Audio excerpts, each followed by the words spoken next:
আৰক্ষীয়ে কাকো বাধা নিদিয়ে। আইন মানুহৰ কাৰণে। আমি এটা নিয়ম বনাই দিছোঁ, নিয়মটো পালন কৰাটো মানুহৰ দায়িত্ব। আৰু কোনোবাই যদি বোলে নহয় আমি গোটেই ৰাতি যাম, যিসকলে যাব তাতে যদি কিবা গণ্ডগোল হয় তেওঁলোকৰে দায়ী হ'ব। আমিতো জুবিনৰ সমাধিত পুলিচ CRP লগাব নোৱাৰোঁ। যি মানুহে আইন ভংগ কৰিব, পিছত যদি তাতে কিবা বিপদ হয়, আইনে তেওঁলোকৰ ওপৰত ব্যৱস্থা ল'ব। কোনো গৌৰৱ গগৈৰ সমদল তমদল নাই। 200-300 মানুহলৈ জুলন যাত্ৰা মাজে মাজে কৰি থাকে, ইমানে কথা। মই ক'লো নহয় যে কোনোবাই যদি আইন ভাঙে, আইনে তাৰ ওপৰত ব্যৱস্থা ল'ব। কিন্তু তাতে মিলিটাৰী আৰ্মি দিটো আমি সমাধি ক্ষেত্ৰ ৰাখিব নোৱাৰোঁ। সেইবিলাকত আমাৰ কোনো ইণ্টাৰেষ্ট নাই। আইন বনাই দিছোঁ, আইন মানিলে ভাল, আইন নামানিলে নিজে বিপদত পৰিব কেতিয়াবা। কোনোবাই মোক ৰিকুৱেষ্ট কৰিছিল 1 ঘণ্টা বঢ়াই দিব লাগে। মই কৈছোঁ ঠিক আছে 11টা। আৰক্ষীয়ে কাকো বাধা নিদিয়ে।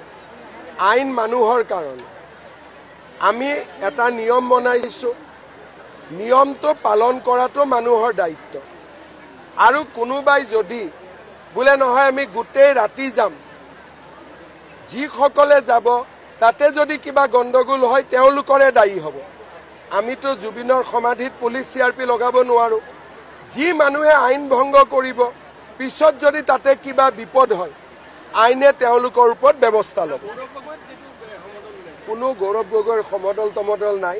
200-300 মানুহলৈ জুলন যাত্ৰা মাজে মাজে কৰি থাকে, ইমানে কথা।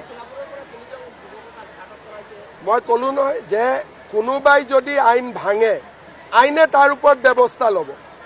কিন্তু তাতে মিলিটাৰী আৰ্মি দিটো আমি সমাধি ক্ষেত্ৰ ৰাখিব নোৱাৰোঁ। সেইবিলাকত আমাৰ কোনো ইণ্টাৰেষ্ট নাই। আইন বনাই দিছোঁ, আইন মানিলে ভাল, আইন নামানিলে নিজে বিপদত পৰিব কেতিয়াবা। কোনোবাই মোক ৰিকুৱেষ্ট কৰিছিল 1 ঘণ্টা বঢ়াই দিব লাগে। মই কৈছোঁ ঠিক আছে 11টা। আৰক্ষীয়ে কাকো বাধা নিদিয়ে। আইন মানুহৰ কাৰণে। আমি এটা নিয়ম বনাই দিছোঁ, নিয়মটো পালন কৰাটো মানুহৰ দায়িত্ব। আৰু কোনোবাই যদি বোলে নহয় আমি গোটেই ৰাতি যাম, যিসকলে যাব তাতে যদি কিবা গণ্ডগোল হয় তেওঁলোকৰে দায়ী হ'ব। আমিতো জুবিনৰ সমাধিত পুলিচ CRP লগাব নোৱাৰোঁ। যি মানুহে আইন ভংগ কৰিব, পিছত যদি তাতে কিবা বিপদ হয়, আইনে তেওঁলোকৰ ওপৰত ব্যৱস্থা ল'ব। কোনো গৌৰৱ গগৈৰ সমদল তমদল নাই। 200-300 মানুহলৈ জুলন যাত্ৰা মাজে মাজে কৰি থাকে, ইমানে কথা। মই ক'লো নহয় যে কোনোবাই যদি আইন ভাঙে, আইনে তাৰ ওপৰত ব্যৱস্থা ল'ব। কিন্তু তাতে মিলিটাৰী আৰ্মি দিটো আমি সমাধি ক্ষেত্ৰ ৰাখিব নোৱাৰোঁ। সেইবিলাকত আমাৰ কোনো ইণ্টাৰেষ্ট নাই।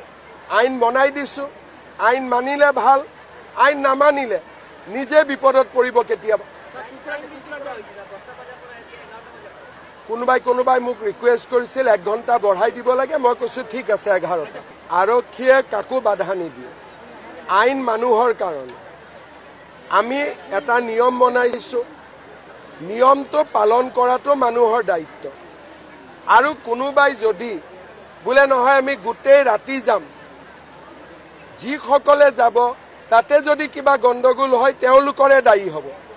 আমিতো জুবিনৰ সমাধিত পুলিচ CRP লগাব নোৱাৰোঁ। যি মানুহে আইন ভংগ কৰিব, পিছত যদি তাতে কিবা বিপদ হয়, আইনে তেওঁলোকৰ ওপৰত ব্যৱস্থা ল'ব। কোনো গৌৰৱ গগৈৰ সমদল তমদল নাই। 200-300 মানুহলৈ জুলন যাত্ৰা মাজে মাজে কৰি থাকে, ইমানে কথা। মই ক'লো নহয় যে কোনোবাই যদি আইন ভাঙে, আইনে তাৰ ওপৰত ব্যৱস্থা ল'ব। কিন্তু তাতে মিলিটাৰী আৰ্মি দিটো আমি সমাধি ক্ষেত্ৰ ৰাখিব নোৱাৰোঁ। সেইবিলাকত আমাৰ কোনো ইণ্টাৰেষ্ট নাই। আইন বনাই দিছোঁ, আইন মানিলে ভাল, আইন নামানিলে নিজে বিপদত পৰিব কেতিয়াবা। কোনোবাই মোক ৰিকুৱেষ্ট কৰিছিল 1 ঘণ্টা বঢ়াই দিব লাগে। মই কৈছোঁ ঠিক আছে 11টা। আৰক্ষীয়ে কাকো বাধা নিদিয়ে। আইন মানুহৰ কাৰণে। আমি এটা নিয়ম বনাই দিছোঁ, নিয়মটো পালন কৰাটো মানুহৰ দায়িত্ব। আৰু কোনোবাই যদি বোলে নহয় আমি গোটেই ৰাতি যাম, যিসকলে যাব তাতে যদি কিবা গণ্ডগোল হয় তেওঁলোকৰে দায়ী হ'ব। আমিতো জুবিনৰ সমাধিত পুলিচ CRP লগাব নোৱাৰো। যি মানুহে আইন ভংগ কৰিব পিছত যদি তাতে কিবা বিপদ হয় আইনে তেওঁলোকৰ ওপৰত ব্যৱস্থা ল'ব। কোনো গৌৰৱ গগৈৰ সমদল তমদল নাই। 200-300 মানুহলৈ জুলন যাত্ৰা মাজে মাজে কৰি থাকে, ইমানে কথা। মই ক'লো নহয় যে কোনোবাই যদি আইন ভাঙে আইনে তাৰ ওপৰত ব্যৱস্থা ল'ব, কিন্তু তাতে মিলিটাৰী আৰ্মি দিটো আমি সমাধি ক্ষেত্ৰ ৰাখিব নোৱাৰো। সেইবিলাকত আমাৰ কোনো ইণ্টাৰেষ্ট নাই। আইন বনাই দিছো, আইন মানিলে ভাল, আইন নামানিলে নিজে বিপদত পৰিব কেতিয়াবা। কোনোবাই মোক ৰিকুৱেষ্ট কৰিছিল 1 ঘণ্টা বঢ়াই দিব লাগে, মই কৈছো ঠিক আছে 11টা।